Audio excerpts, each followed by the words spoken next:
Bismillahirrahmanirrahim. Assalamualaikum warahmatullahi wabarakatuh.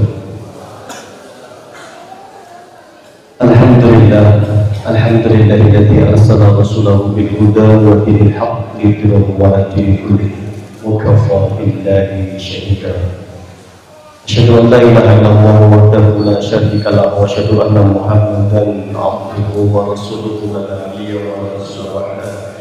Allahumma sholli wa sallim ala sayyidina Muhammadin wa ala alihi wa ashabihi wa man tabi'ahum bi ihsanin ila yaumiddin.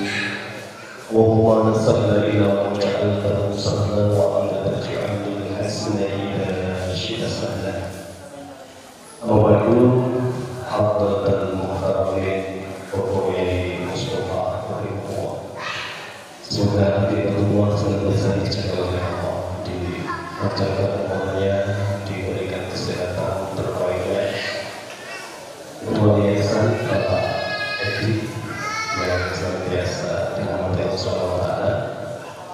Atau tidak, walaupun saudara yang siang ini berakhir di masjidmu, teman-teman panitia yang sudah memberikan kesempatan kepada kami untuk sedikit berbagi ilmu. Alhamdulillah, siang hari ini semoga berkah bagi kita semua.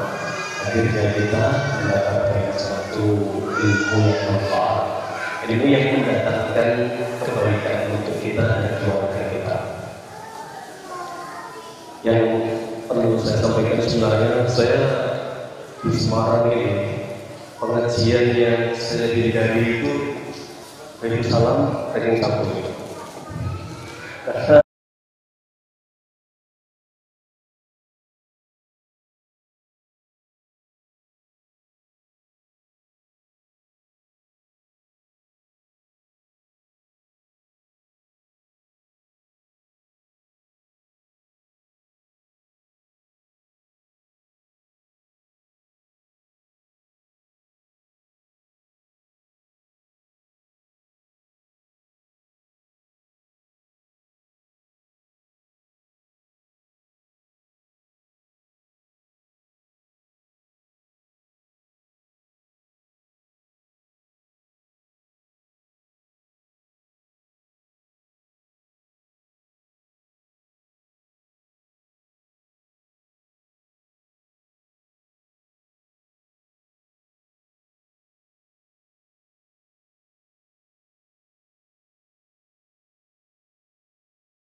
pakai Hannatun binti Faqudah dalam tafsir Ibnu Katsir.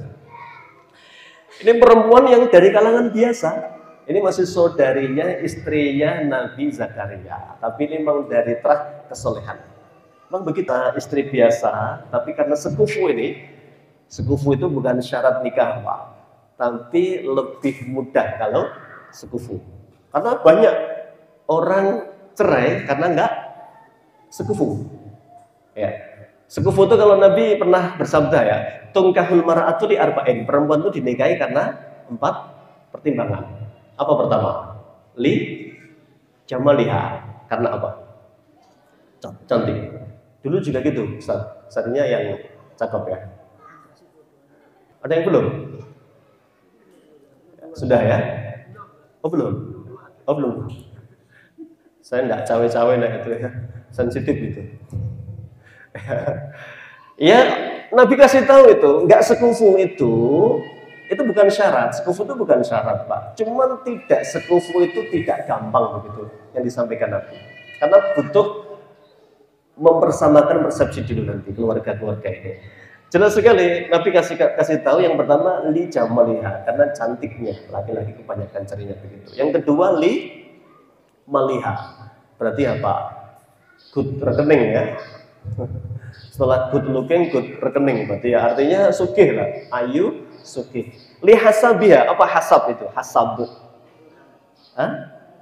Ada yang mengatakan dari dua hadisnya ya. Yang satu li nasabiha karena nasab itu garis keturunan.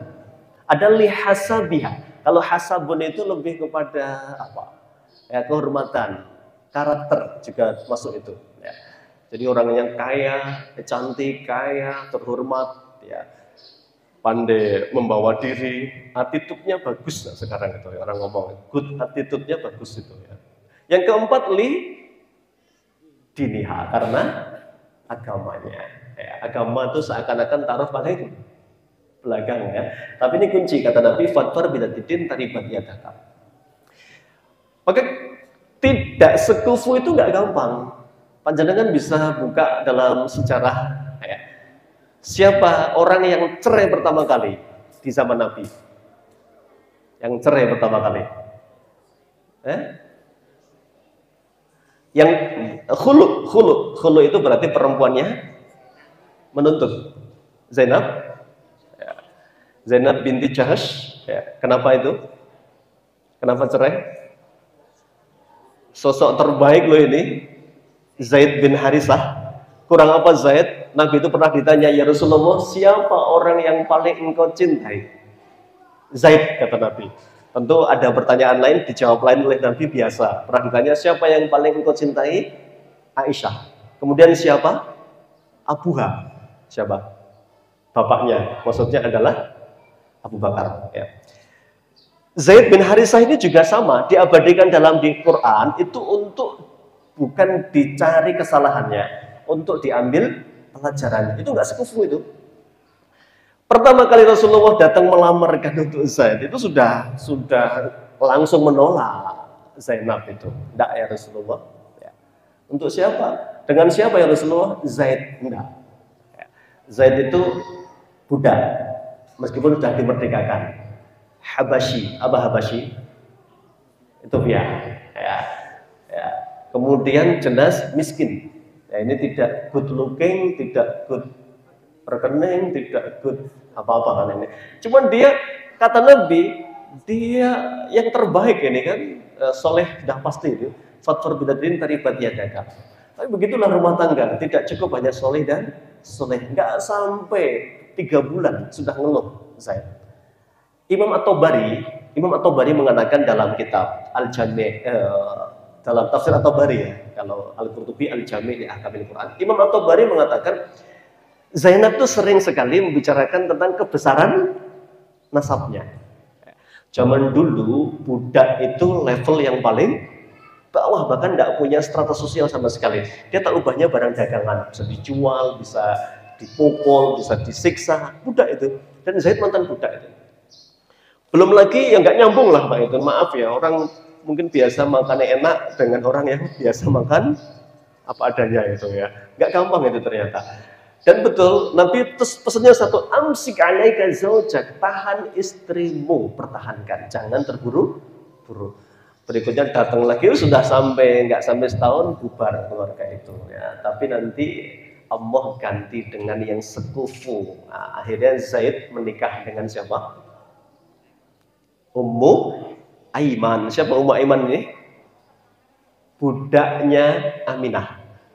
Dulu sing ngopeni Rasulullah pas masih kecil, Rasulullah itu diopeni Ummu Aiman. Dinikahkan dengan itu, Masya Allah, keberkahannya muncul. Lahirlah dari rahimnya Aminah, lahirlah dari lahir Ummu Aiman, yaitu pemuda paling pemberani di zaman Nabi ditunjuk jadi komandan muda, ya, komandan termuda dalam Islam. Siapa?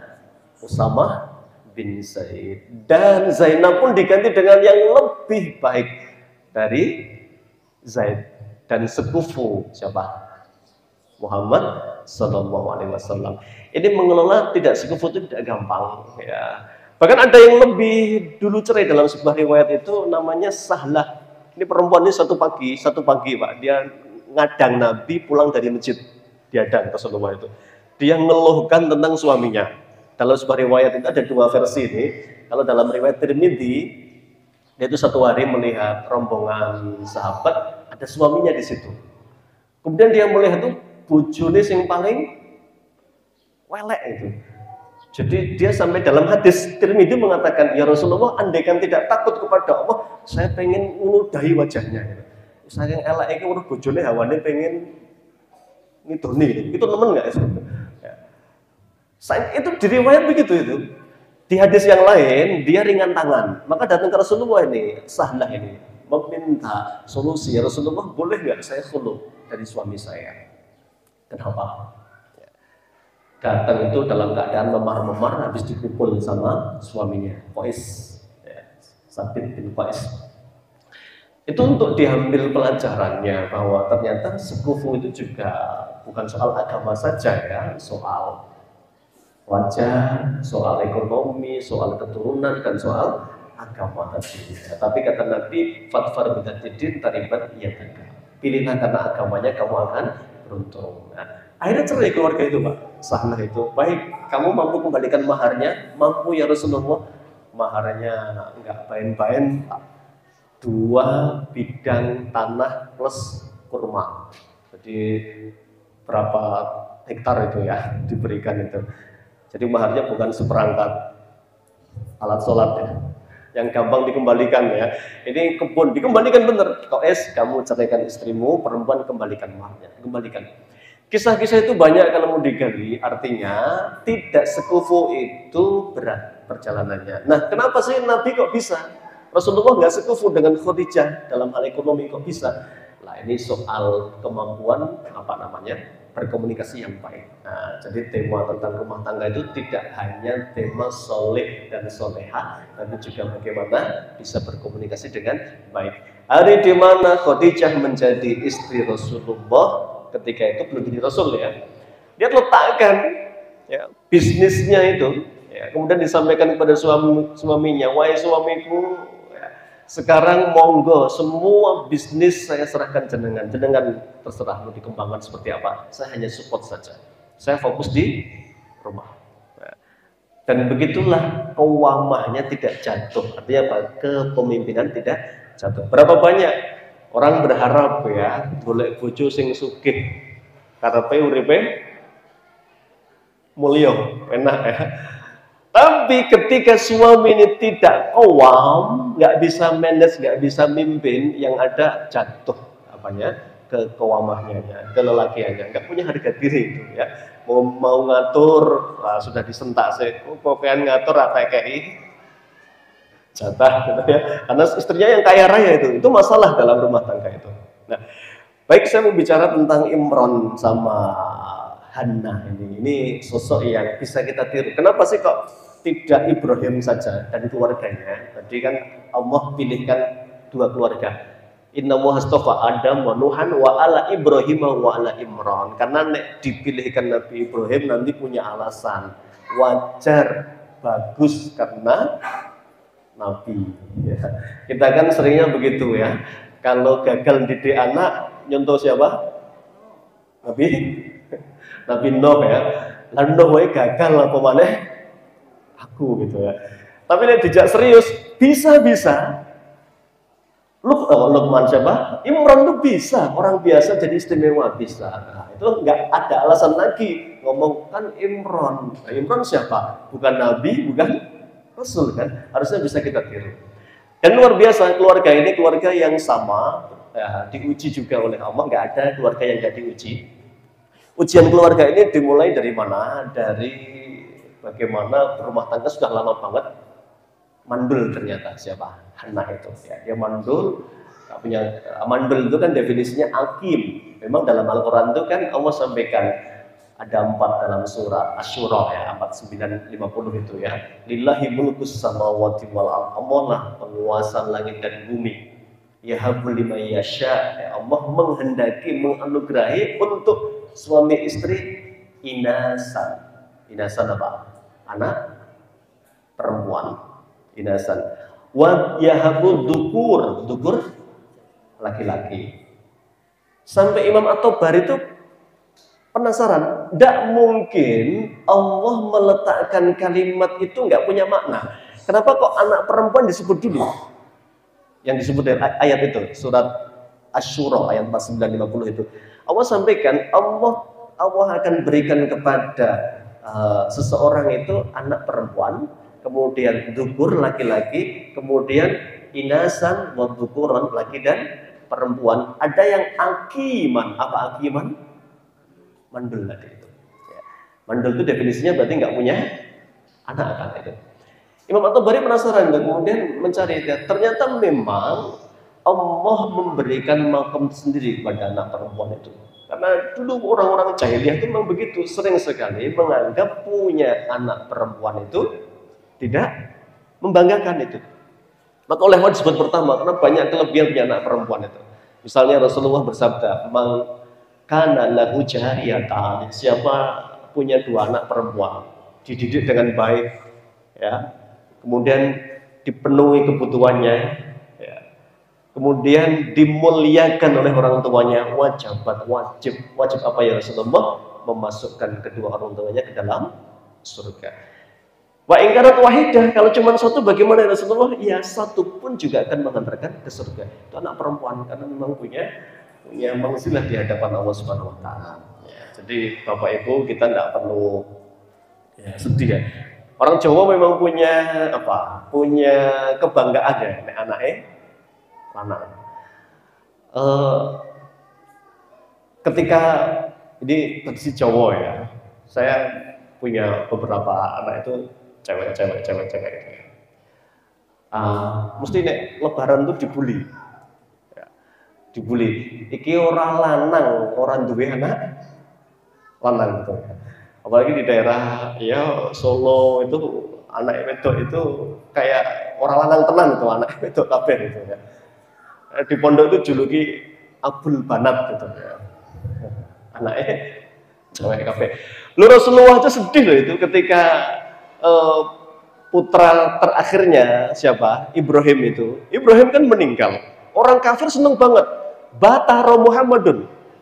Muhammad terputus nasabnya.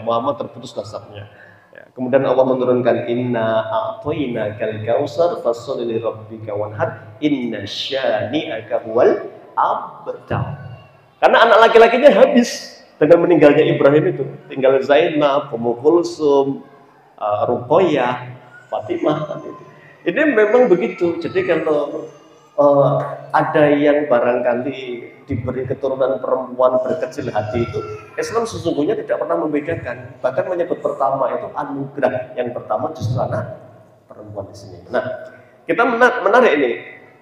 Hana yang mandul itu satu hari dia kemudian pas nyabu.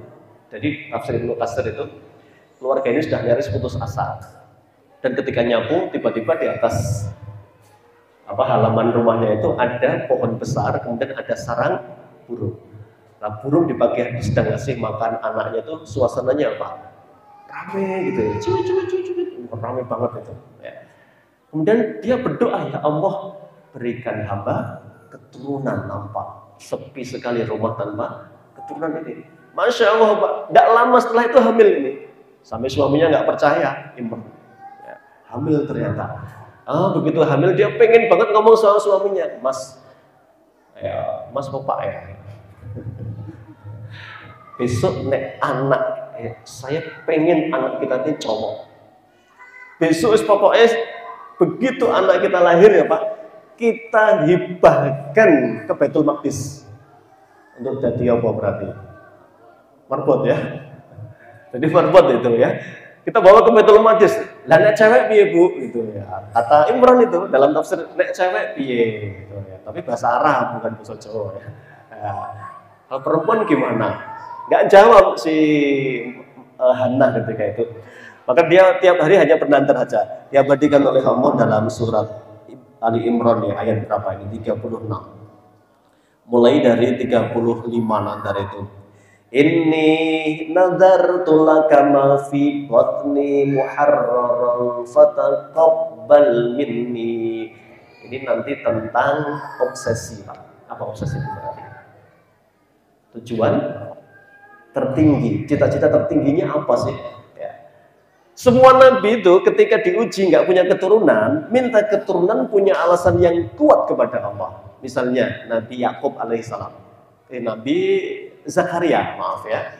Dia kan berdoa itu. Apa doanya? Ya, Robbi habli minas sholihin, fahabli min ladunka waliya yarisuni wa yarisu min ali Yakub. Ya Allah, nek aku sampai nggak punya anak, terus siapa yang meneruskan dakwah ini? Wah, itu hebat kan? Kalau kiai pondok itu begitu punya anak jenenge siapa? Gus. Pak Gus. Gus ini otomatis ya, pokoknya anak kiai mesti jadi Gus gitu lah. Kiai itu sampai nggak punya keturunan ya doanya begitu. Fahabli min ladunka waliya yarisuni. Dia yang akan meneruskan perjuangan saya ya Allah. Jadi obsesi terbesar seorang punya anak itu dia punya mimpi. Kesolehan ini nggak boleh berhenti. Saya belum lama takziah ya. Kemudian habis takziah itu ada Mbah Mutinnya yang ngasih tausiah. Memang Nabi begitu ya, kalau ada yang meninggal itu tausiah sebentar untuk mengingatkan hikmah di balik kematian. Beliau menanyakan, yang meninggal kebetulan tokoh di kampung itu. Dan beliau menanyakan kepada semua yang takziah, bapak-bapak sekalian, kira-kira panjenengan bertahan berapa hari mendoakan tokoh kita yang meninggal ini? Berapa hari? Hari ini beliau meninggal, kira-kira besok masih menyelipkan doa enggak habis sholat? Rabbi firli, wali daya, wali mayat itu masih enggak? Atau mungkin pekan depan, bulan depan? Enggak ada, Pak. Kita kehilangan orang paling hebat pun di tempat kita ini. Berapa hari kita bertahan mendoakan beliau? Besok masih mendoakan? Dalam sholat kita, Rabbi firli wali daya. Terus siapa yang diharapkan mendoakan kita sepanjang dia habis sholat berdoa itu? Ya anak-anak kita. Kita sudah kehilangan orang tua kita. Bapak saya meninggal sudah puluhan tahun yang lalu. Tapi setiap baca sholat kita mesti doa kan? Rabbi firli wali daya warhamhuma kama rabbayani shaghira. Artinya kita nggak bisa banyak berharap dari orang lain, apalagi dari tetangga-tetangga, Pak. Nggak semuanya itu bisa diharapkan. Orang sibuk dengan urusan masing-masing, nggak sempat untuk memikirkan orang lain. Kecuali Imam Ahmad bin Hanbal ya, beliau luar biasa memang. Beliau mengatakan begini, wallahi demi Allah, 40 tahun sepeninggal guru saya, Muhammad bin Idris Asy-Syafi'i, saya selalu mendoakan dalam sholatku. Itu lebih spesial lagi, doanya bukan di luar sholat atau setelah sholat, dalam sholatku.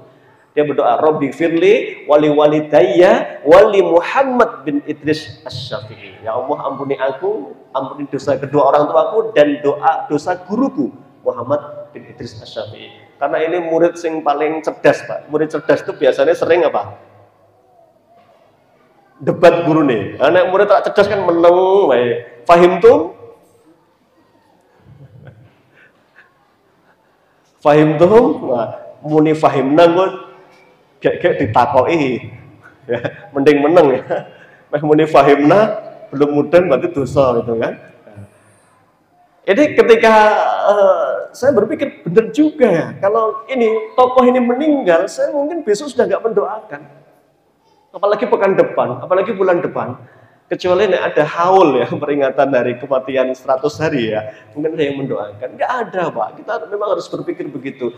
Nggak mungkin tonggo saya itu rutin mendoakan saya, itu nggak mungkin. Apalagi kalau orang bayaran itu misalnya, ya, maaf ya. gak ono berkate ora moro. Ya. Ini kita berpikir harus betul ya, benar juga bahwa nggak bisa mengharapkan orang lain, anak kita yang akan memperpanjang usia kesolehan kita. Nah, maka dia berdoa, ini nadartu laka ma fi batni muharraran. Ya Allah, aku pengen banget anakku saya jadikan muharrar. Ya. Harrar itu apa? Ya, pembebas. Ya, tahrir ya, harrar yuharrir tahriran. Pembebas artinya diwakafkan untuk Baitul Maqdis ya. Tapi lihat berikutnya, falamma wada'atha qalat rabbi inni wada'tuha unsa. Begitu lahir karepe lanang jebule wedok. Menyesal enggak Hana? Menyesal, Pak. Dalam tafsir menyesal. Ya, Hana kecewa. Tapi kekecewaan itu enggak lama. Kemudian beliau langsung mengatakan, wallahu a'lamu bima wada'at. Aku prasangka positif kepada Allah. Kenapa anakku perempuan? Pasti akan lahir dari rahimnya kelak orang terbaik. Nah, itu husnudzon kepada Allah itu yang membuat dia maksimal mendidik, Pak. Nah, maka karena dia akhirnya yakin sekali bahwa ini anak spesial, akan ada keberkahan dalam hidupnya, bahkan melahirkan putra terbaik kelak, maka dia serius mendidiknya, termasuk mencarikan guru yang baik. Wa kafalaha Zakaria, nyari guru nggak sembarang guru, guru yang sudah teruji kesolehannya, kesabarannya. Maka ketemulah guru bernama Zakaria. Oleh Zakaria dibuatkan mihrab. Mihrab itu apa? Tempat yang kayak mungkin di apa dekat masjid, dalam masjid ya, ruangan tersendiri itu. Disitulah Maryam hari-hari. Nah, ada yang terlewat di sini. Begitu Hannah kemudian lahir anak perempuan itu, dia mengatakan wallahu a'lam bima wada'at. Kemudian beliau mengatakan wa inni sammaituha Maryam. Nah, ini juga petunjuk, Pak. Ternyata berharap kesolehan anak itu dimulai dari husnudzon kepada Allah. Kalau mau lebih jauh lagi berarti mulai doa-doa ketika masih dalam kandungan, sudah menyematkan apa sih harapan terbaik. Ya. Tentu panjenengan punya masing-masing, namanya cita-cita itu nggak mungkin sama kan. Barangkali ingin ya kaya, dermawan, soleh, alamah, ulama yang ilmunya luar biasa, masing-masing punya rencana pastinya. Nah, ketika itulah ya diberi nama yang baik. Nah, ini juga soal nama. Nama itu penting, pada. Ada pepatah, gimana itu? Apalah arti sebuah nama. Penting ya.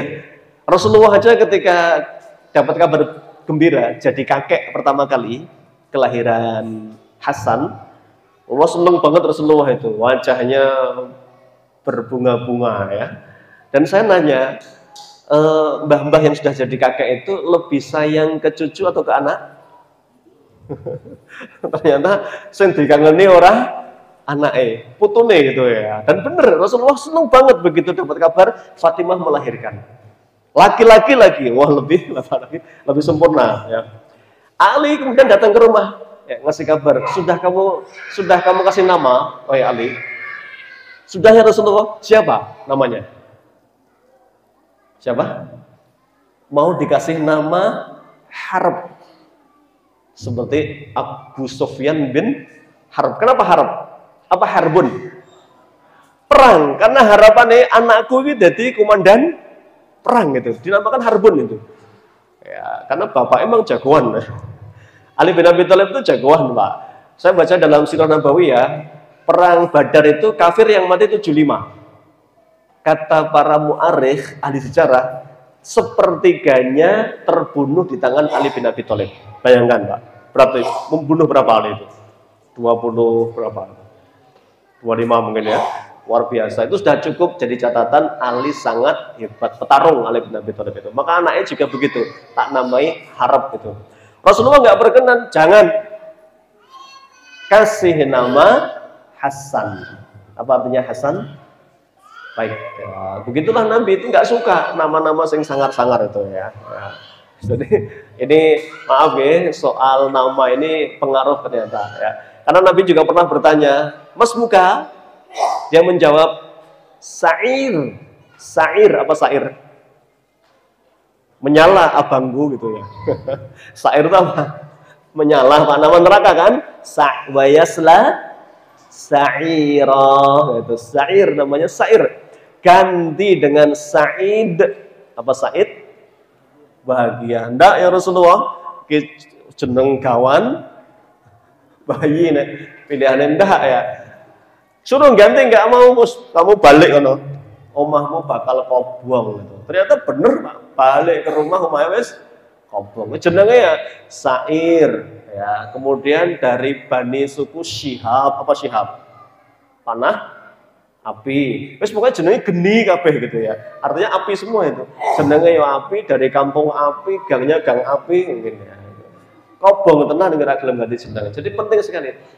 Nabi saja itu ketika dengan Abdullah bin Uraikid mau hijrah, dia nanya, kita mau lewat jalur mana? Ada Rasulullah beralternatif. Ini jalur ini nggak terdeteksi. Apa namanya? Jalan huzn. Apa huzn? Sedih. Nabi langsung nggak matuk. Ojo. Jalur kok jalur sedih itu. Ya. Ganti langsung oleh Nabi. Apa ini ya Rasulullah? Najah. Oh baik, kita lewat sini. Ya, najah apa artinya? Keberuntungan ya. Nabi itu penting banget Pak nama itu ya. Jadi tidak sekedar kasih nama tapi juga penuh makna. Ini penting sekali untuk memperhatikan nama anak-anak kita. Nah, sekarang alhamdulillah nama tinggal googling ya. Tarik di internet, makanya nanti nek masuk pondok jenenge waduh kabeh gitu. Jebule Google kabeh ya. Karena nama anak Islami kan ada daftarnya dari A sampai Z ada semua. Wa inni samaituha Maryam, aku beri nama Maryam ya Allah. Wa inni uiduha bika wa dzurriyyataha minasyaitonir rajim. Dan aku perlindungan dia dan anak turunnya dari syaitan yang terkutuk. Dalam tafsir Ibnu Katsir Rasulullah menyampaikan, "Ma min mauludin, tidaklah setiap ada bayi lahir pasti menangis menjerit karena ta'annahu syaitan, karena dia ditusuk setan. Illa Maryam wa ibnuha. Yang nggak nangis itu bayi lahir cuma dua, Maryam sama anaknya Isa. Kenapa nggak nangis? Dilindungi oleh Allah tadi dari syaitan yang terkutuk, dikabulkan oleh Allah. Kalau kita nggak nangis malah takut ya Pak. Ini nggak sehat ini ya. Maka kudu nangis ya. Sampai buah ternangisnya nggak nangis bicaranya jiwit menangis itu. Karena nggak nangis nggak sehat itu. Padahal nangis itu ya digoda syaitan. Kita kan percaya sama Nabi kan tentunya karena hadisnya sahih kan. Dia mengatakan ta'anahu syaitan itu ya. Nah, lengkap ini Masya Allah. Orang tua yang satu punya cita-cita yang istimewa karena ingin menjadi pembebas Baitul Maqdis anaknya. Yang kedua kaya dengan doa. Tadi minta perlindungan kepada Allah untuk anak-anaknya. Nabi itu setiap nyekel Hasan sama Husain selalu mendoakan. Ini semua kakek harus hafal doa ini. U'idukuma bikalimatillahit tammah min kulli syaitanin wahamah wa min kulli ainin lamah. Ini doa perlindungan untuk cucunya. Nanti orang mengutang tak kentang wong Jawa itu apa artinya gue ya. Jadi nggak ada maknanya. Utang itu yang manfaat dengan doa-doa terbaik tadi. U'idukuma bikalimatillahit tammah min kulli syaitanin wahamah wa min kulli ainin lamah. Ini doa, penuh doa. Kakek Nabi pun ngajari Abdul Muthalib ini. Memang keluarga apa namanya ini yang visioner itu udah luar biasa. Udah muncul loh. Dulu Abdul Muthalib ini di masa jahiliyah, dia pemimpin tertinggi. Abdul Muthalib. Dia punya dipan khusus di bawah Ka'bah. Jadi Ka'bah itu setiap pagi Abdul Muthalib di waktu duha itu ceramah, memberi wejangan untuk bangsa Quraisy. Ya. Kursi itu satu-satunya kursi yang tidak ada yang berani duduk. Wah, satu hari Muhammad usia 8 tahun sama kakeknya, pas angel-angele Pak, cah 8 tahun kan pelayan munggah muduk ya gitu ya. Linggih di kursinya Abdul Muthalib, pamannya wis keweden, kayak Abdul Muthalib ngamuk jengkel gitu ya. Kan kita sering bertamu ke rumah orang itu ya, putune naik ke sini, kemudian baik ngomong-ngomong, nuwun sewu nggih, putu kula pancen nakal. Nakal tenan kapok orang nih ya. Karena ngomongnya putu kula pancen nakal gitu rata-rata itu. Abdul Muthalib enggak, begitu Muhammad ditarik, diturunkan sama paman-pamannya itu, karena pamannya sudah nunggu semua di bawah Ka'bah. Abdul Muthalib mau duduk di kursi itu. Ya, begitu beliau melihat cucunya mau diambil itu, ya, dalam bahasa Arab dia mengatakan, amma ibni hadza fada'hu.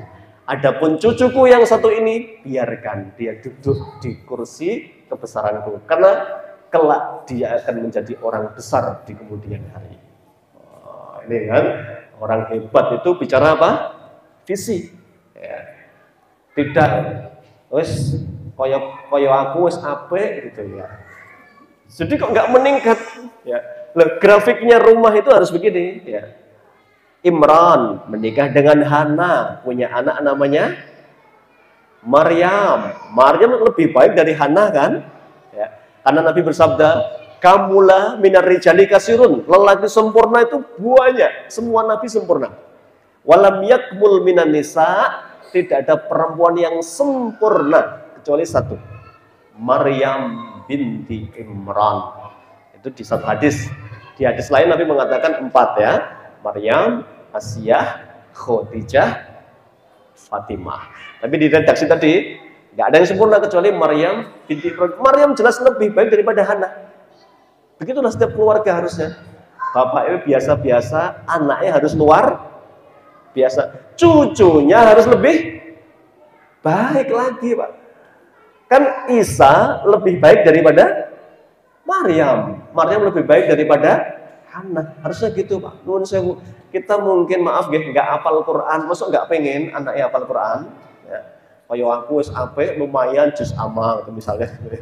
Rendah sekali cita-cita kita ini. Lebih baik harusnya. Ya. Tracknya begini harusnya. Maka ketika Allah mengabadikan dalam surat Hud tentang Yunus, tentang Nuh alaihi salam, Allah mengatakan innahu laisa min ahlika, innahu amalan ghairu sholih. Dia nggak pantas jadi anakmu, Nuh. Ora patut. Nabi kok anaknya model kayak siapa? Kan anak itu nggak pantas. Dia bukan investasimu. Dalam sebuah riwayat, ternyata Nabi Nuh itu istrinya bukan satu. Ya, si Kan'an itu lahir dari istri yang durhaka yang diabadikan oleh Allah dalam surat At-Tahrim ya. Daraballahu mathalan lil ladzina kafarum ra'atan Nuhi wa ra'atan Lut. Allah kasih permisalan untuk orang kafir, istrinya Nabi Nuh dan istrinya Nabi Lut.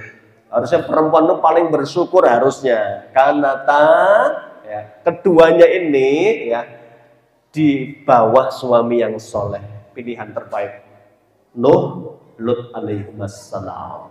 Tapi fakhonatahuma, keduanya malah berkhianat.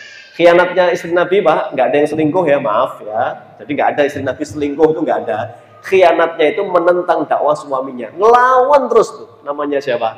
Perempuan istri Nabi Lut, nama Nuh itu. Maka karena tiap hari lihat ibunya begitu, Nabi Nuh itu pekerjaannya sibuk, Pak. Apa pekerjaan Nabi Nuh selain dakwah? Tukang apa? Tukang batu. Tukang kayu ya, tukang kayu. Karena kelak ketika Nabi Nuh buat kapal itu ditanya oleh masyarakat, ini buat apa? Perahu, mau apa? Bakal ada banjir yang sangat besar sekali. Orang-orang nggak percaya, Pak. Bahkan mengatakan Nuh sudah mulai apa? Halu mungkin gitu ya. Udah mulai error nih. Karena ditontang tiap hari udah mulai frustasi dia, ngomongnya ngawur gitu ya. Nabi Nuh terus mengingatkan, ittaqullah, bertakwalah kepada Allah, akan ada adab yang besar sekali. Ya. Bener, Pak. Jadi Nabi Nuh itu sibuk sudah jelas. Allah katakan, Rabbi inni da'autu qaumi lailaw wa nahara. Ya Allah, waktuku itu habis. Aku dakwah pagi, siang, malam terus, selain bekerja juga itu. Bayangkan Bapak Ibu, suaminya sibuk luar biasa, yang di rumah istri yang jahat, durhaka, banah terus sama suaminya. Bocah anak bernama Kan'an, tiap hari pemandangannya itu yang dilihat. Bantah. Akhirnya Kan'an ini biasa bantah. Jadi nek ada bocah bantahan ki melu sapa? Nabi Ibrahim punya 2 istri ya. Yang satu Sarah, yang satu Hajar, Nabi Ibrahim. Kemudian Allah menitipkan 2 putra. Untuk Hajar diberi putra namanya Ismail, wa basyarnahu bigulamin halim. Kami beri keturunan dia, beri kabar gembira kepada Ibrahim, dia punya anak yang halim. Apa halim? Ada yang namanya Halim, Abdul Halim, atau Ustadz Hilmi. Bagaimana Ustadz Hilmi biasanya? Galak apa halus? Halus ya? Nek galak kurang cocok sama jenengnya berarti. Maaf ya. Halim, lembut. Ya. Adapun kepada Sarah, itu kan ketika mau menghancurkan negeri Sadum kan, Sarah dikasih kabar gembira, dia akan punya anak yang alim. Apa alim? Cerdas. Dari sini para ulama, kemudian ini diteliti kan oleh para peneliti. Nah, penelitian itu ya tentu penguat saja, bahwa ternyata kecerdasan itu genetiknya dari siapa? Ibu-ibu. Sementara karakter itu dari siapa? Ibrahim kelak punya anak yang lembut. Berarti dari siapa? Bapak, Pak. Berarti nek bocah ngamukan ki melu pakne apa mboke? Hah?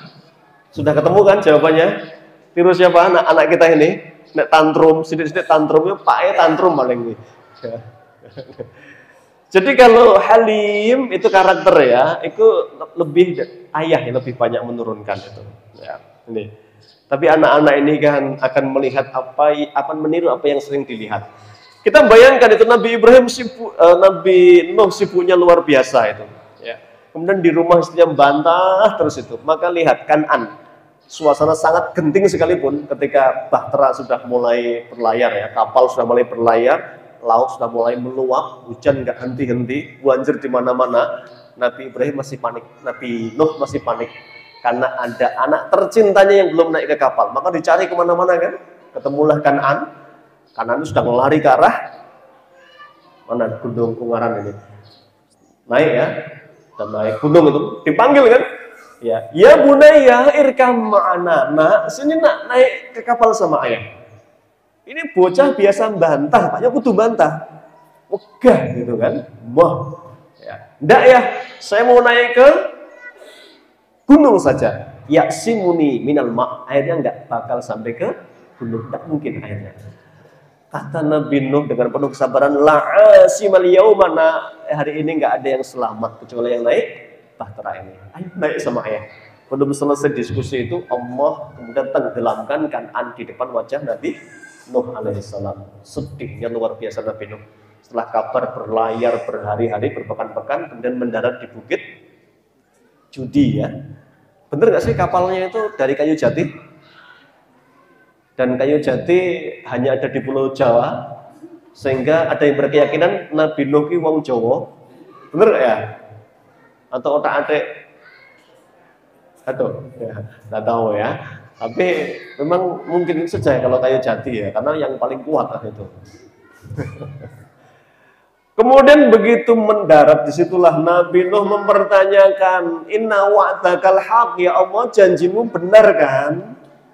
Ya, janjimu benar kan? Tidak pernah diingkari kan ya Allah? Kenapa anakku tidak diizinkan masuk ke barisan muslimin naik kapal ini?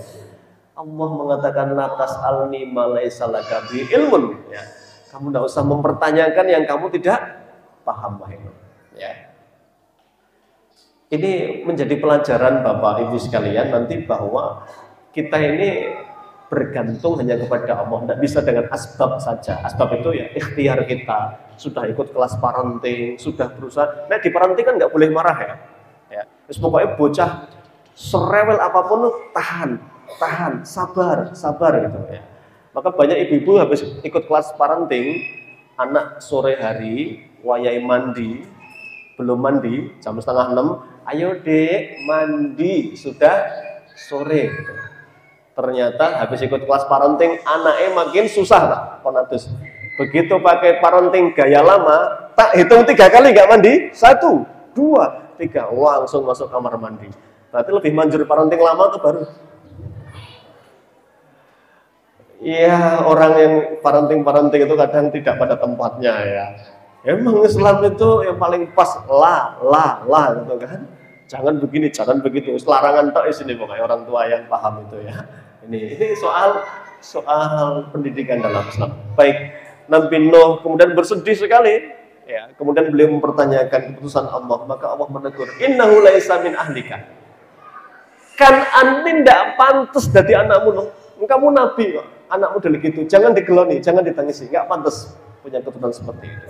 Ya, dari sini Bapak Ibu sekalian bahwa ternyata kita ini sudah belajar sama Imron. Grafik keluarga kita harus naik terus begitu. Ya.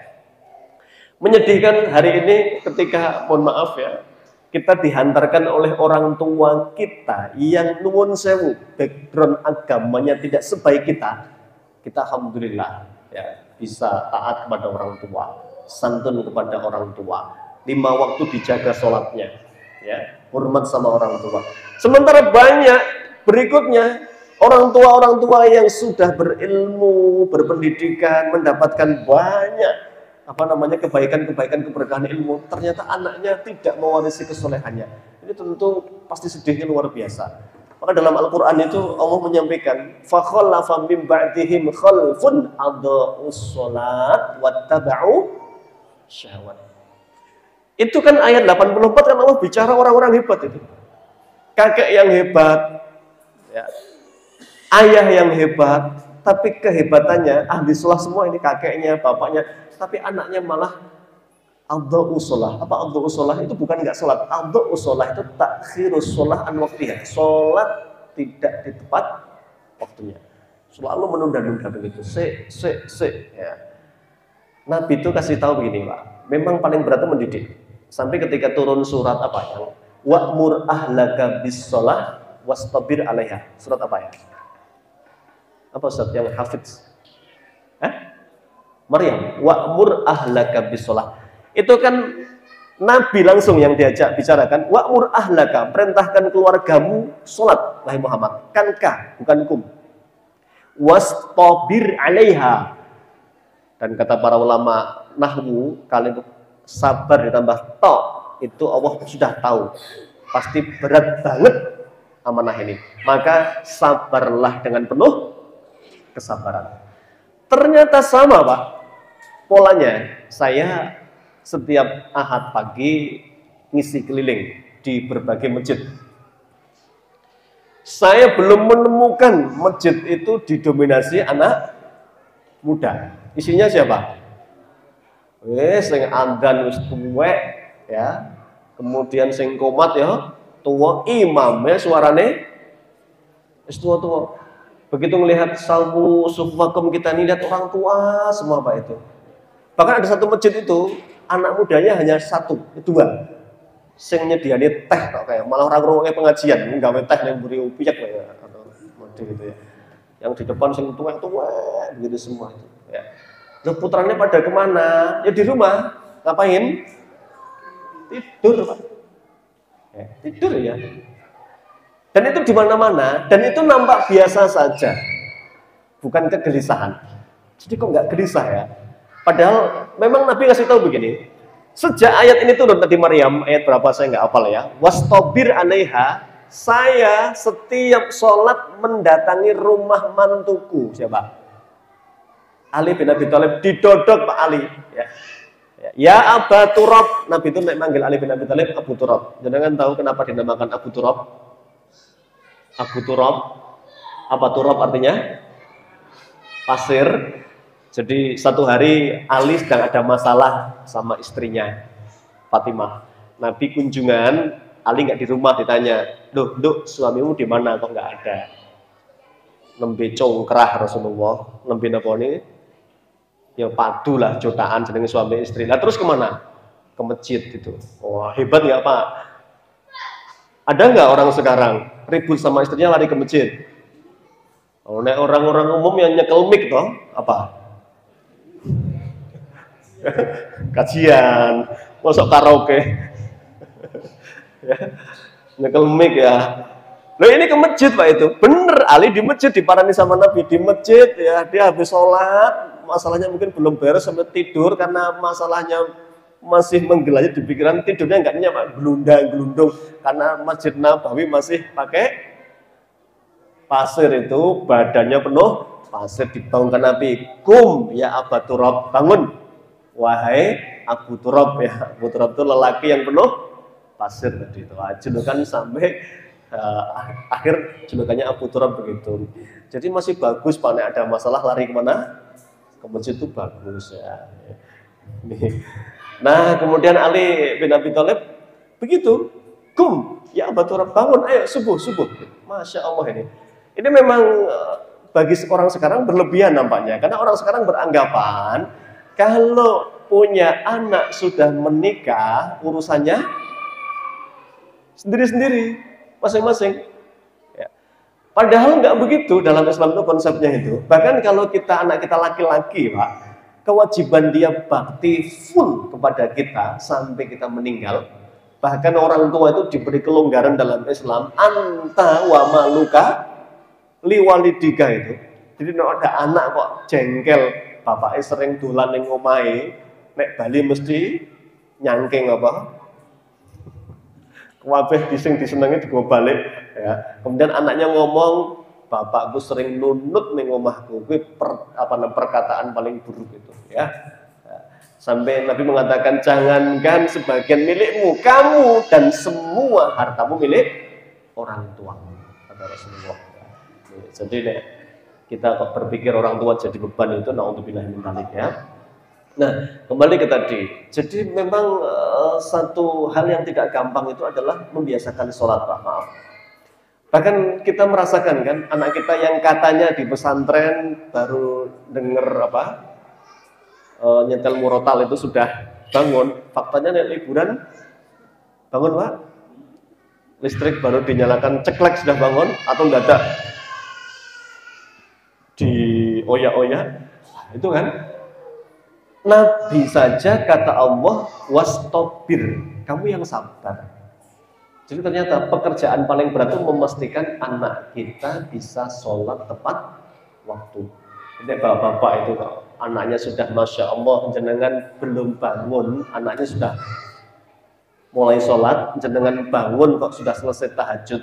Wah, itu wajib sujud syukur seharian itu ya, karena ini prestasi luar biasa, Pak. Iya, sholat itu barometer paling mendasar ini. Nih, nah, baru nanti dari sekufu tadi, selevel, sevisi misi tadi, kita akan lahir dari keluarga kita. Tadi kan peradaban. Peradaban ini soal kepemimpinan. Apa doa terbaik Nabi Ibrahim? Rabbana hab lana min azwajina wa dzurriyyatina qurrata a'yun waj'alna lil muttaqina imama. Kan puncaknya doa itu nggak cukup hanya ya Allah anugerahkan untukku pasangan yang menyejukkan mata, anak-anak yang menyejukkan mata, tapi kan beliau pengen ya kehebatan itu sampai meluber pada level negara, masyarakat. Jadi tidak bisa ya Allah jadikan anak turunku pemimpin bagi orang-orang yang bertakwa. Ini doa yang spesial, Pak. Tidak cuma pemimpin ya. Jadi maka hari ini kita dihadapkan dengan fakta ya. Kalau mau jelang pemilu selalu ribut, nyoblos apa? Tidak. Begitu kan? Ya. Elek kabeh misalnya ya, selalu ada yang memotivasi pemilu bukan untuk memilih yang terbaik, tapi untuk membuat orang yang jahat tidak memimpin. Iya maksudnya ya. Nah faktanya memang begitu ya, sampai kita nyari pemimpin untuk negeri ini susah luar biasa. 5 tahun sekali ketemu nih ya kadang belum tentu sesuai dengan harapan kan. Terus ngontek ke duit berapa triliun itu. Dulu Rasulullah Masya Allah itu, kalau kita bicara kan boleh kan bicara tentang nostalgia yang hebat. Rasulullah itu kehilangan pemimpin ibaratnya sambil merem ngeruk gitu loh Pak, nemune hebat semua ya. Rasulullah SAW ketika dalam perang Yarmuk sudah kasih sinyal, nanti kalau Zaid bin Harisah meninggal maka diganti oleh Ja'far bin Abi Thalib. Kalau Ja'far meninggal nanti diganti oleh Abdullah bin Wahab. Nah, sinyal ini ya, itu saking banyaknya stok itu, Nabi hanya ngasih sinyal 3. Begitu nih meninggal, muslimin sudah punya stok. Siapa?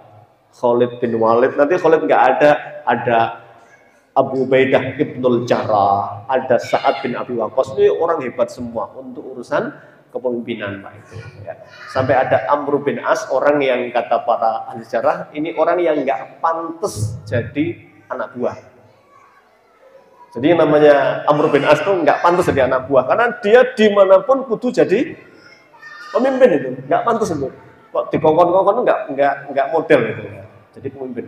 Ya. Dari mana lahirnya orang-orang hebat itu? Dari keluarga ternyata. Ya, wa ja'alna lil muttaqina imamah. Maka penting nanti kita belajar bagaimana mendidik laki dan perempuan, karena Allah sudah ngasih tahu laisa dzakaru kal unsa, anak laki-laki tidak sama dengan anak perempuan. Maka di buku Simtul Iqyan itu dibahas dengan detail mendidik anak laki-laki seperti apa. Ya dia calon pemimpin. Pemimpin itu ya satu, jiwanya jiwa apa? Ya jiwa tanggung jawab kan Pak. Jadi jangan pemimpin itu ditanya, ya nggak tahu kok tanya saya gitu. Lagi orang model kayak gini-gini ya. Ditanya di luar negeri pakai bahasa Inggris, I want to test apa gitu ya. Saya pengen ngetes menteri luar negeri saya. Maaf ya. Jadi kita bicara tentang pemimpin itu tanggung jawab penuh pemimpin itu ya. Ya bukan YNTKTS ya. Yang nggak tahu kok tanya saya itu ya harus tanggung jawab. Ya, saya tanggung jawab penuh. Itu pemimpin Pak itu. Maka anak laki-laki kita harus dididik begitu, tanggung jawab penuh. Bahkan nanti kalau dalam buku Simtul Iqyan itu, dia kalau jalan sama ibunya, sama istri kita, di tempat yang dekat dengan resiko itu anak laki-laki kita. Mau jalan tuh Pak, sing potensi ketabrak ini jangan ibunya, siapa? Anaknya yang pinggir jalan itu ya. Kenapa? Begitulah lelaki harus jadi pelindung. Ya. Kemudian dia juga tidak boleh pemimpin kok baperan. Apa baperan itu? Mutung ya. Dikritik mutung ya. Kemudian tidak mendengarkan pendapat dari yang lain. Nabi Muhammad pemimpin yang hebat. Kita mau simak perang yang sebenarnya Nabi sudah punya rencana jitu tapi ngalah sama sahabat adalah perang Uhud. Ya. Sahabat itu kan ditawari, kita mau keluar Madinah nyambut musuh atau bertahan di Madinah. Orang-orang tua yang bijak menyampaikan, kita bertahan ya Rasulullah, kita perang kota. Karena kalau perang kota kita sudah jelas menguasai medan, apalagi jumlah kita sedikit. Madinah ini diuntungkan dengan cover di belakangnya itu bukit. Tidak mungkin musuh nyerang dari belakang, mesti fokus di depan, kita fokus ke sana. Kita insya Allah lebih potensi menang ya Rasulullah. Itu orang-orang sepuh, Abu Bakar, ya, Umar, orang sepuh itu. Anak-anak muda, enggak. Jangan ya Rasulullah, kita keluar aja. Biar kelihatan gentle, berani. Wah, itu. Karena banyak anak-anak muda yang ngomong begitu, Nabi ikut siapa? Nabi ya akhirnya ikut anak muda. Nah, anak muda itu akhirnya kan pekewuh terus datang ke Rasulullah. Ya Rasulullah, tapi Nabi sudah keluar kadung pakai baju perang. Mereka mengatakan, ya Rasulullah, kalau jenengan masih menginginkan kita bertahan, kita siap kok. Nggak harus keluar. Kan anak muda ngomong gitu. Nggak. Kalau Nabi sudah pakai baju perangnya, pantang kita mundur, melepas kembali. Bismillah. Jemput sana. Nah, itu Pak. Jadi pemimpin itu ada kalanya ngerungokke siapa? Tim di sekitarnya. Dirikan tenda itu loh, Nabi diprotes Pak. Ya Rasulullah, niki strategi apa wahyu? Kalau wahyu, nggih pun monggo, mestine nggak ada yang keliru karena wahyu. Tapi nek strategi nuwun sewu Rasulullah, ini enggak pas buat tenda kok di sini. Ya, kenapa? Karena kita di belakang sumber air. Nanti musuh leluasa ngambil air, kita malah kerepotan. Kalau mau strateginya, berarti tenda kita di depan sumber air. Musuh nggak bisa ngambil. Enggak, ini bukan wahyu, ini strategi. Ya, Rasulullah ngikut Pak, begitulah. Ya. Lain hari Rasulullah melihat jalan-jalan di sawah, lihat petani nandur kurma. Nabi ngasih ide, wah ini sebaiknya disambung saja kurmanya. Ya. Karena sahabat pekewoh Pak, ikutlah kata Nabi. Ternyata hasilnya gagal ya. Kemudian Nabi katakan, antum a'lamu bi umri dunyakum. Memang kalian lebih pintar urusan dunia kalian, silahkan. Itu pemimpin. Dia mau akomodir, ya. Ketika salah dikritik ya kemudian tidak, wes pokok iki. Nah, kata Rasulullah, ya baik, dikembalikan sesuai dengan kebiasaan kalian. Tanamlah sesuai dengan kebiasaan kalian. Selesai. Nah, itu pemimpin yang baik. Artinya selalu dia mendengar, mengevaluasi, siap dievaluasi. Ini anak kita kalau menjadi pemimpin begitu, dia harus tanggung jawab. Sementara anak perempuan kita, dia mau jadi rahim peradaban. Dia harus dididik sebagaimana Zakaria mendidik Maryam. Ya. Dalam buku Simtul Ikhyan itu, pendidikan untuk anak perempuan itu harus mendatangkan kelembutan, karena dia akan dipilih sebagaimana Nabi mengajarkan kita, tazawwaju al-walud al-wadud. Pilihlah perempuan yang subur dan penyayang. Nah, jadi karena perempuan itu sayangnya tanpa, ibu-ibu itu sabarnya tanpa batas nanti. Ya. Coba bapak kalau ini hari libur tukar peran sama istrinya kan medengkreng dolanan HP, jenengan kan ngomong umbah-umbah ganti popok, kira-kira siap nggak? Nek anak siji siap ya, anak 5, 6, 7, wes emosi tok isine ya. Jebule enak dadi wong lanang ya, etok-etok kerja metu omah bebas itu ya. Loh iya, maka perempuan itu sabarnya tanpa batas harusnya. Dia nggak emosian, nggak nek baperan iya ya perasaannya, tapi dia bisa mengendalikan emosi, mengendalikan bicaranya, mulutnya. Maka ketika Sayyidina Umar pulang ya dari safar luar kota, tiba-tiba ada suara grombiang itu. Ketika itu ada lelaki mau konsultasi, kemudian tidak jadi kan, karena ternyata dia pengennya minta petunjuk Umar gimana menundukkan istri itu. Ya. Ternyata sampai rumah Umar jebule bojone luweh sangar tuh. Ora sido akhirnya tuh. Nah terus dia dipanggil, kok nggak jadi kenapa? Saya tuh kesini pengen minta tips jenengan nundukkan istri saya. Lah kok sampai sini jebule istri jenengan lebih sangar dari istri saya. Dan jenengan lu sabar kok ya menang wae diomyang itu lah. Ya, ini loh Pak, Umar kan ngertinya apa? Garang, emosinan ya. Tapi Umar menang wae. Apa kata Umar? Saya yakin dia bukan karena emosi, bukan karena tidak taat sama saya. Itu hanya apa? Sebuah luapan karena kecapean. Lu capek loh Pak, ngapain bocah cilik-cilik itu seharian kita pergi rumah ya masih berantakan, balik wis rapi, anak wis wangi, toko-toko kering nyekel ya. Ya kan itu kita itu laki-laki itu. Maka sabar itu ya. Jadi kunci pendidikannya adalah laki-laki menjadi pemimpin, yang perempuan menjadi seorang pendamping yang solihah bagi suaminya. Tentu banyak lagi yang harus disiapkan untuk anak-anak kita agar lebih baik. Jadi grafiknya seperti grafik Nabi, grafiknya keluarga Imron ya. Orang biasa melahirkan anak istimewa, melahirkan cucu istimewa. Sebegitu ya harusnya kita menyiapkan keluarga kita. Wallahu a'lam bishawab. Tadi jatah waktu saya 1 jam ya, sudah lebih dari 1 jam. Semoga bermanfaat. Saya kembalikan ke moderator billahi taufiq wal hidayah. Assalamualaikum warahmatullahi wabarakatuh. Monggo.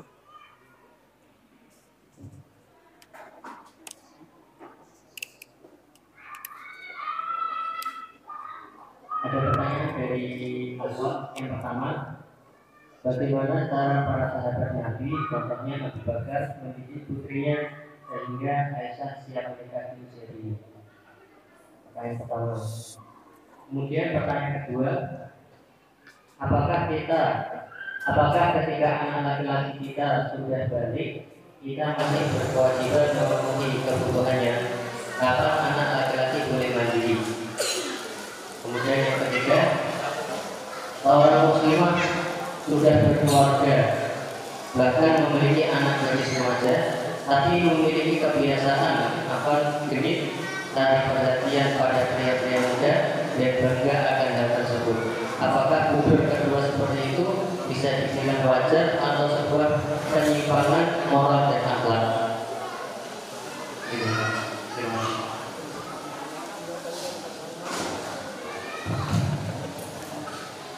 Yang pertama berkaitan dengan bagaimana Abu Bakar mendidik Aisyah ya. Saya mohon maaf tidak mengerti detailnya ya, terang tidak mengerti detailnya karena ketika Rasulullah di dalam buku Sirah-Sirah Nabawiyah yang jelas itu tidak mengupas lebih detail.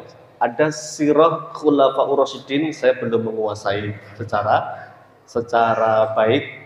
Jadi kalau ditanya lebih spesifik bagaimana cara Abu Bakar mendidik anak Aisyah sehingga matang di usia dini, saya tidak bisa menjawab.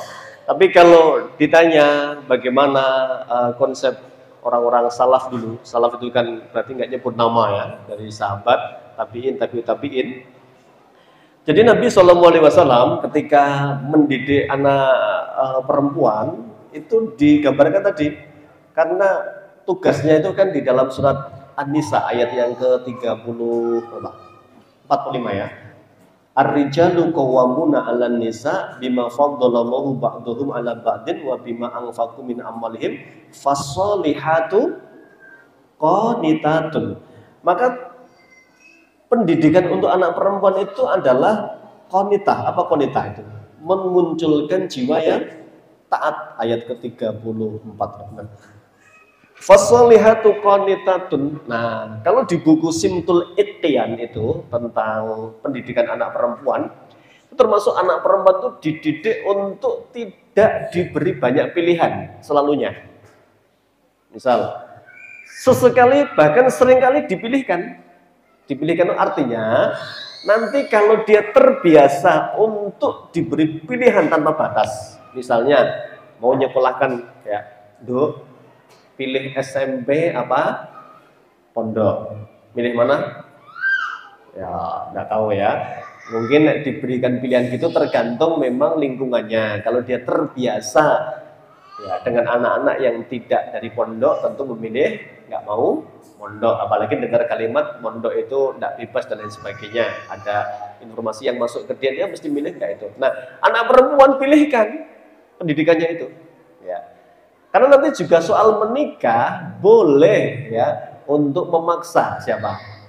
Gadis itu kan boleh dalam haknya orang tua kan, boleh gadis untuk dipaksa. Nah, nek janda nggak boleh, tapi tetap semua nikahnya pakai wali, baik janda ataupun gadis. Cuma nek janda nggak boleh dipaksa, nek gadis boleh. Nah, ini bab tentang pendidikannya. Kemudian targetnya apa? Mendatangkan malu, rasa malu itu. Karena perempuan itu kan begitu dominannya rasa malunya, karena dia akan banyak berkarya di rumah. Wa qarna fi buyutikunna wa la tabarrujna tabarrujal jahiliyatil ula. Allah kasih tempat terbaik untuk anak-anak perempuan kita adalah di rumah.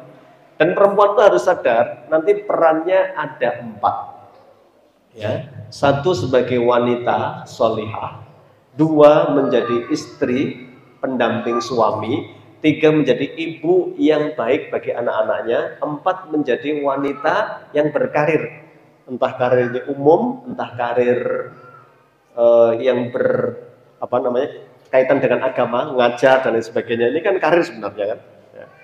1, 2, 3, 4 ini di Quran sudah diabadikan. Ya. Peran yang paling banyak yang mana ini? Sebagai pribadi, sebagai istri, sebagai ibu, atau sebagai wanita karir? Dalam Al-Quran ternyata peran paling banyak perempuan itu sebagai istri ya. Ketika ada kalimat wamro'atu imrona, yatqalat imro'atu imrona, berarti Hannah sedang dibicarakan sebagai seorang istri. Daraballahu masalan lilladzina kafarum ra'atan Nuh wa imra'atan Lut, berarti istri Lut sedang dibicarakan sebagai seorang istri. Sedikit banget Pak yang bicara tentang ibu itu nanti. Ibu itu nanti paling ketika bicara ibunya Nabi Musa. Diberi ilham untuk menaruh Musa bayi di tabut, dihanyutkan, hanya itu ya. Ibu tapi nanti Asia, istrinya Fir'aun, itu juga sebagai istri dibicarakan. Ya, memang begitu. Nah, maka karena ini akan sebagai istri, pendidikannya mengarah kepada ketaatan. Itu intinya. Dibiasakan taat anak perempuan kita, tidak terlalu diberi banyak pilihan sebebas-bebasnya. Ya.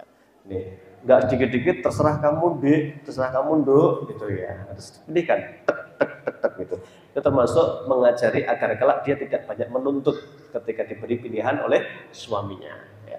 Yang pertama yang di buku Simtul Ihyan itu secara umum mendidik anak perempuan ya untuk menumbuhkan jiwa tadi rahim sayangnya, kemudian juga tadi jiwa tunduknya ya, dengan diajari tidak terlalu banyak memilih dan lain sebagainya.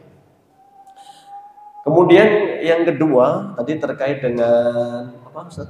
Kapan? Boleh saya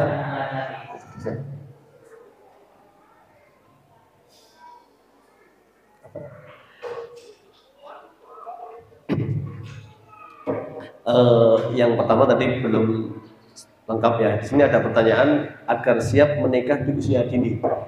Jadi nikah itu bukan soal umur sebenarnya, soal kesiapan. Ya. Maka kenapa sih zaman dulu nikahnya muda-muda? Itu bukan karena dulu kan nggak sekolah, bukan itu. Karena dulu sudah matang, pikirannya itu sudah matang. Ya. Ibu saya itu menikah usia 14 tahun. Ibu saya itu ya. Ayah saya 19 tahun nikah. Ya. Itu biasa banget zaman dulu. Ya. Dan banyak temennya itu ya. Lulus SD nikah itu udah biasa dulu. Yang penting sudah haid kan, sudah dianggap balik itu biasa.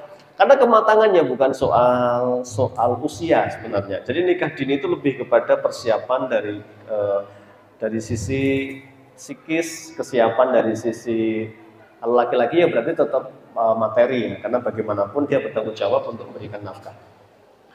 Apakah ketika anak laki-laki kita sudah balik kita masih berkewajiban memenuhi kebutuhannya? Kapan laki-laki boleh mandiri? Ya. Dalam Islam, ya, ketika anak sudah balik itu berarti kalau laki-laki mimpi basah, kalau perempuan datang bulan, ya. Ini ketika bicara masalah kewajiban orang tua itu nanti melihat anaknya. Kalau dia belum mampu, masih wajib orang tuanya. Mampu itu apa dalam Islam disebut rusdan. Ya, rusdan. Fadfa'u ilaihim amwalahum. Maka nek sudah rusdan, cirinya apa rusdan itu? Dia kalau dikasih harta bisa mengembangkan. Misalnya anak mau kuliah, biaya selama kuliah mungkin yang murah aja mungkin 100 juta. Tak kasih modal. Nih. 50 juta. Kamu sak pintermu sampai lulus kuliah, ayah nggak mau ngasih uang. Ya, kembangkan kali ini. Ini nek bisa mengembangkan, inilah rusdan. Rusdan itu sudah bisa nyari, bisa mengeluarkan. Ya, dia tahu. Berarti sudah tahu ngerti ekonomi, sudah ngerti caranya mencarinya, kemudian sudah ngerti cara mengeluarkannya.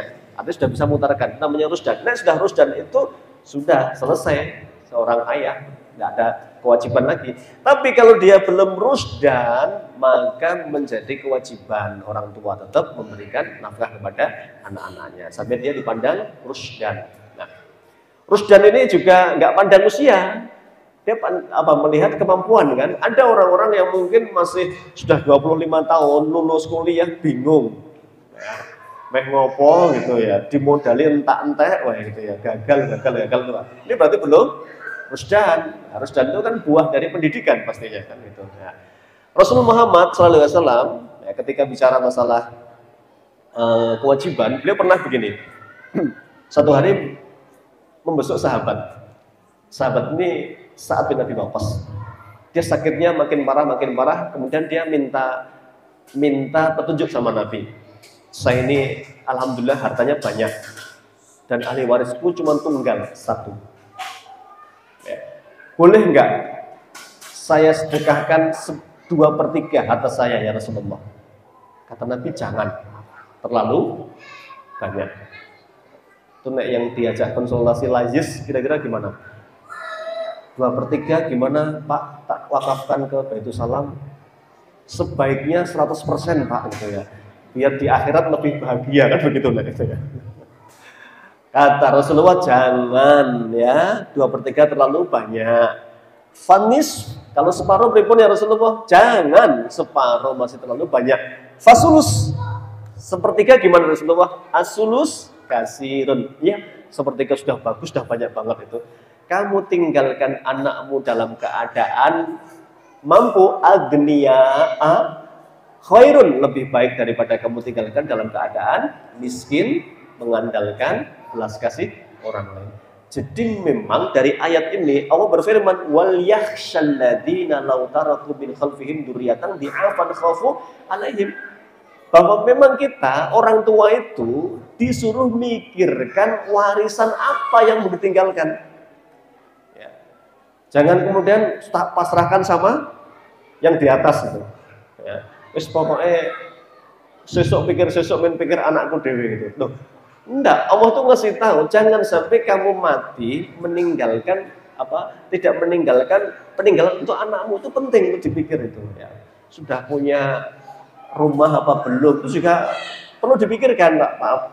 Bukannya memperberat. Dan besok kalau ada yang ngomong gini, enggak bakal ditanya duwe omah ora, ditanya enggak? Enggak, insya Allah ya. Tapi bagian dari tanggung jawab itu adalah kita menyediakan. Ya. Maka sekarang itu banyak tulisan di mobil-mobil box, pickup, truk itu ya, perintis bukan pewaris gitu. Kowe mesti padune rak duwe warisan kowe. Makanya ngomongnya perintis ya. Nek warisannya oke, pewaris tunggal gitu. Ya. Jadi memang tugas kita itu yang mewariskan Pak. Duwene apa ya diupayakan ikhtiar, tanggung jawab. Bener kata pepatah, banyak anak, banyak rezeki yang harus dicari. Yo kan? Loh. Anak siji kerjane 6 jam, anak loro ya 7 jam, anak telu ya 8 jam kan begitu. Ora anak oke, ora kerja tengok ya. Kemudian yakin banyak anak banyak rezeki. Sing mumet yo anake yo. Bapaknya mati, randi apa-apa, ya, anaknya pirang-pirang. Ya. Jadi maaf ya, jadi tanggung jawab orang tua itu menyiapkan kata terbaik ya, sebisa kita tentunya. Kalau soal jumlah, kita sudah yakin Allah sudah menyiapkan, tapi kita wajib ikhtiar. Yang paling penting adalah keberkahan Pak. Keberkahan ini yang wajib kita upayakan ya. Kalau sedikit berkah ya tentu lebih baik, banyak dan berkah ya, karena ini tentu lebih baik. Kapan anak laki-laki boleh mandiri? Ya kalau sudah rusdan, kalau sudah mampu tadi. Rusdan itu dalam surat An-Nisa ya, rusdan itu. Kalau sudah mampu ya sudah. Ini kan memang betul babnya anak yatim. Kalau sudah mampu, jadi kita ini kalau nikah dengan janda, kemudian dia bawa anak, sogih banget ini bapaknya dulu. Harta itu belas nggak boleh kita nikmati Pak, sebenarnya awalnya begitu ya. Jadi jangan berpikir wah enak ya untuk rondo sugih gitu. Loh kalau dia membawa anak, hartanya itu jatuh ke anak ya. Itu tidak kemudian dikelola kita tengok-tengok orang kerja ngopeni cahayatin itu enggak boleh itu. Bahkan dulu saking takutnya sahabat itu begini, mereka sampai naik masak itu pakai dua alat semua. Nasi, ini yang pakai duit yatim, ya itu magic jar-nya sendiri, magic comb-nya sendiri, 2 ini yang pakai pribadi. Masak soto atau tengkleng ya 2, ini alat masaknya. Ini yang anak yatim, ini yang pribadi. Saking takutnya mereka sampai sering datang ke Rasulullah, ya Rasulullah, nek caranya begini kok mubadir ya, sering turah ya Rasulullah. Saya masak nggak habis, saya mau makan ini anak sambung saya takut makan harta anak yatim. Akhirnya Allah mengizinkan boleh kamu makan bil ma'ruf, sekedar apa? Kepantasannya. Karena di Indonesia itu maaf ya, ini sudah dikeluarkan oleh KUA keputusannya ya. Apa keputusannya? Menikahi janda yang bawa anak tidak wajib menafkahi anaknya. Tanggung jawab pertama menafkahi jandanya. Anaknya tanggung jawab siapa? Tanggung jawab walinya. Kalau bapak masih hidup ya bapaknya. Nek bapaknya nggak ada, mbaknya. Nek mbaknya nggak ada, pak leknya, omnya tanggung jawab. Aslinya begitu syariah. Cuma di Indonesia nggak berlaku. Nggak wis ngepek rondo, kudu tanggung jawab. Makani anak lah. Akhirnya polanya begitu. Berarti nek bocah nggo bondo, bapaknya entuk jaluk lah, karena prosesnya begitu yang terjadi. Ini salah kaprah, menyelisih syariah semua jadinya itu ya. Ini bab tentang anak laki-laki, maaf ya, kapan boleh mandiri ya kalau dia sudah rusdan, sudah mampu. Maka diuji sesekali anak kita tuh memang ya, dikasih uang ya, suruh ngembangkan ya, suruh ngitung pengeluarannya dia. Kalau belum bisa mengembangkan, ngerti ya kebutuhan 1 bulan dengan duit 300.000 itu harus makan jajan berapa, itu termasuk melatih rusdan tadi. Seorang muslimah sudah berkeluarga, bahkan memiliki anak gadis remaja, tapi memiliki kebiasaan afwan genit. Cari perhatian pada pria-pria muda dan bangga akan hal tersebut. Apakah puber kedua seperti itu dibilang wajar dan sebuah penyimpangan atau sebuah penyimpangan moral dan akhlak? Jelas tidak wajar ini. Ya, tidak wajar ini. Ya. Ini di luar nurul ya. Nggak masuk akmal ini ya. Jadi nggak masuk akal ini. Jadi membiarkan perilaku tidak baik dengan alasan puber kedua. Ya. Bahkan kalau bicara murahakoh ya, daurul murahakoh gitu kan, pubertas itu sebenarnya dalam Islam itu jadi perdebatan di antara para ahli itu, ahli agama ya jelas ya. Terkait dengan pubertas itu ada berapa sih? 1, 2, 3 itu. Bahkan saya pernah baca sebuah tulisan dari Ustadz Budi Asyari itu, pubertas itu ini bagian dari budaya Barat yang pakai ilmu-ilmu titen, psikolog dan lain sebagainya. Itu psikolog itu nggak salah, itu ilmu mempelajari tentang karakter dan lain sebagainya. Yang salah itu adalah berlindung di balik itu untuk membenarkan hal yang tidak benar. Ya. Jadi misalnya genit wajar, baru puber kedua. Sesuatu yang nggak wajar dalam Islam itu nggak boleh diwajarkan. Rasulullah itu ketika melihat anak kecil saja, anak kecil kok bocah belum 2 tahun ngambil kurma, dimplok. Itu cucu Nabi Hasan. Nabi itu langsung mengambilnya, kemudian mengatakan kepada anak belum 2 tahun diajak ngomong, ya, alam taklam, kamu apa enggak tahu Hasan, bahwa keluarga Muhammad haram makan harta sedekah? Itu bocah bayi diajak ngomong serius, itu mudah nggak kira-kira ini? Ya. Wa ayyumallah min nabata min sutin fannaru ala bin, daging yang tumbuh dari harta yang haram kelak akan dibakar oleh api neraka. Itu bocah 2 tahun, Pak. Nabi sudah serius. Kenapa? Kesalahan tidak boleh dimaklumi. Nabi nggak ngomong rapopo ije, tidak. Kira apa-apa, padahal usia segitu sedang puber-pubernya, kan tidak boleh ya. Jadi ini soal ini kekeliruan. Apalagi kalau bicara masalah perempuan ya. Rasulullah memberitahu ya terkait dengan perempuan itu. Apa yang diberitahu oleh Nabi SAW, bahwa Rasul menyampaikan itu yang keempat poinnya itu, perempuan masuk surga dengan 4 syarat itu: sholat, puasa, jaga kehormatan diri, yang keempat ataat zaujah. Poin 3 dan 4 kan jelas itu. Poin ketiga itu kan menjaga kehormatan diri. Nek wong genit ki menjaga kehormatan enggak? Malah tebar pesona mungkin ya, buat TikTok, malah apa ini? Joget-joget ya ini. Jadi ini nggak boleh dimaklumi. Jadi perempuan itu yang baik itu 3 dan 4 poinnya adalah menjaga kehormatan diri, yang keempat taat penuh kepada suaminya. Tentu ini yang dievaluasi juga lelakinya, bisa jadi. Jangan nyalahkan perempuan terus. Karena ada lelaki yang tidak akan mencium baunya surga. Siapa? Dayus ya. Di sini ada kalimat dan bangga akan hal tersebut. Ojo-ojo suami ini bangga keto, bujuku yo ayu. Nah, misalnya jangan-jangan istrinya seneng, suaminya juga ridho. Ini masalah lebih besar lagi itu, dua-duanya ini yang perlu diperbaiki. Apakah bubur kedua seperti wajar? Enggak wajar. Apakah penyimpangan? Iya, penyimpangan gitu. Ya. Karena dalam Islam itu tidak ada permakluman untuk urusan kesalahan. Harus sedini mungkin dicegah. Ya. Wallahu a'lam bishawab. Baik, masuk di acara lain. Bagi yang ingin menanyakan, silakan.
Kapan seorang bapak itu boleh merasa cukup dengan usahanya sehingga mengatakan kebetulan aku pacar aku, karena merasa ya saya benar berarti dari dibanding bapak saya sudah kelihatannya lebih baik ketimbang tentang ilmu bapak saya lebih baik daripada kakak saya.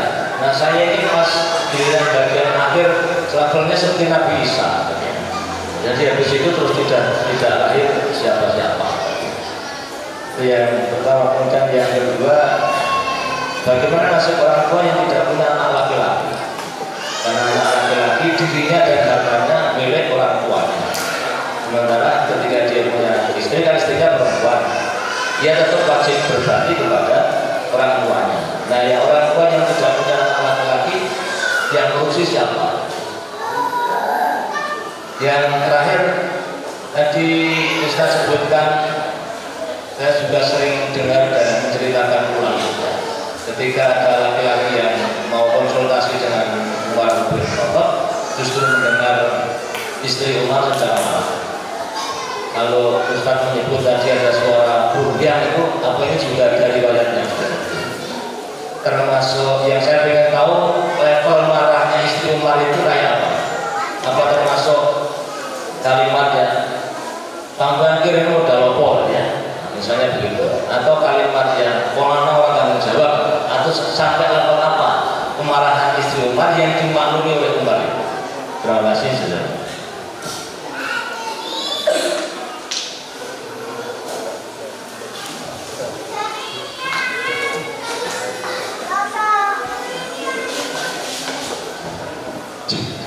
Pertama, apa tadi grafik harus saya naik ya, dari Imran ke Maryam ke Isa. Kemudian apa sih karya Nabi Isa alaihissalam ya? Perlu difahami terlebih dahulu apa definisi Nabi atau Rasul itu. Ya. Rasul itu sebuah kedudukan yang tidak bisa diraih dengan sebuah karya. Ya. Jadi kalau karya itu begini, untuk disebut hafid maka dia harus khatam 30 juz. Berarti siapapun yang khatam 30 juz menjadi hafid. Untuk menjadi nabi nggak ada. Bahkan ketika ada yang mengatakan Harun itu jadi nabi karena proposalnya Nabi Musa. Karena Nabi Musa kan diutus untuk berdakwah kepada Fir'aun. Kemudian kan beliau mengatakan utuslah Harun bersamaku karena dia lebih fasih misalnya. Itu andai kan Allah nggak menerima, ya nggak bakal Harun jadi nabi. Karena nabi itu pilihan Allah bukan karena prestasi tertentu. Jadi apa kalau ditanya apa prestasinya Nabi Isa? Jadi nabi pilihan Allah begitu. Jadi mohon maaf mungkin Itu jawaban yang paling sesuai dengan syar'i. Nah, adapun kelebihan masing-masing nabi tentu tergantung yang kita baca tadi kan. Kita misalnya kita melihat nabi kan punya mukjizat masing-masing. Baik mukjizat yang sifatnya di zamannya itu untuk namanya mukjizat ijaz untuk menundukkan musuh di zamannya. Kalau di zaman Musa karena orang paling disegani itu kalau punya sihir, maka Nabi Musa mukjizatnya bagaimana bisa mengalahkan semua tukang sihir. Dan zaman Nabi Muhammad orang yang dihormati syara, orang-orang yang ahli syair, bahkan untuk menundukkan para penyair itu membutuhkan apa?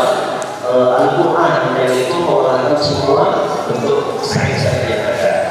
Nah, Nabi Isa kita juga ngerti kan kelebihannya saat itu beliau bisa mengirimkan orang Nabi, bisa menyembuhkan orang lumpuh dan lain sebagainya. Itu ujian beliau. Dan apa karya beliau? Beliau termasuk yang meluluskan pemain-pemainnya dari Israel. Akhirnya sampai beliau dibunuh karena dikejar-kejar oleh raja. Itu kan raja yang diisi oleh Yahudi. Karena Yahudi ngopor karena bisa ini tugasnya adalah meluluskan dari Israel tidak lenceng. Maka beliau supaya Yahudi jadi ngomong sama raja, ini bisa justru kekuatan ingin diberikan raja marah dan berikut maka Nabi bisa oleh Allah menginginkan bisa kita bicara masalah karya Nabi Isa alaihissalam.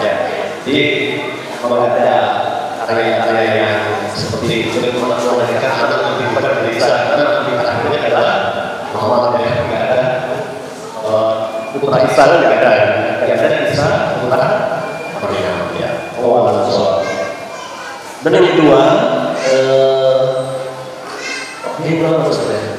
Yang kedua yang ketiga, yang kedua orang tua yang tidak punya anak laki-laki, terus nasibnya gimana? Baik, nah anak perempuan memang ini lagi-lagi kan Allah berikan anugerah itu beda-beda dia dalam surat Asyura. Tadi ada yang laki perempuan, ada yang mandiri. Tapi juga untuk yang perempuan menjadi motivasi menjadi dengan baik, kemudian menjaga kehormatannya akan menjadi apa yang dari neraka. Nah, yang dimaksud nasibnya itu hartanya. Urusan dunia yang ngurus siapa?